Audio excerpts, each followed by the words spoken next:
सिंदेवाही लोणवाही श्रीरामांच्या शोभायात्रेने दुमदुमली। या पार्श्वभूमीवर श्रीराम मंदिरातून संध्याकाळी शोभायात्रा निघाली। महिलांचे दिव्यांचे कळस, लेझिम, दिंडी आणि शोभायात्रेत बाहुबली हनुमानचे नृत्य हे प्रमुख आकर्षण होतं।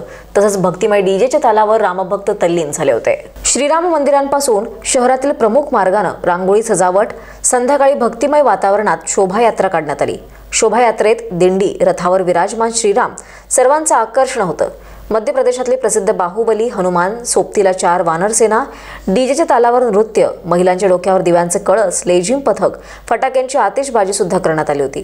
सिंदेवाही लोणवाहीचे महिला रामभक्तांसाठी डीजेच्या तालावर भक्तिमय वातावरणात गीतांच्या सुरेल संगीतात श्रीरामाच्या गजरानं ही शोभायात्रा दुमदुमली होती। शहरात अनुचित प्रकार होणार नाही यासाठी पोलीस निरीक्षक तुषार चव्हाण यांनी पोलिसांचा चोख बंदोबस्त ठेवला होता। अमान कुरेशी, स्टार महाराष्ट्र न्यूज, सिंदेवाही।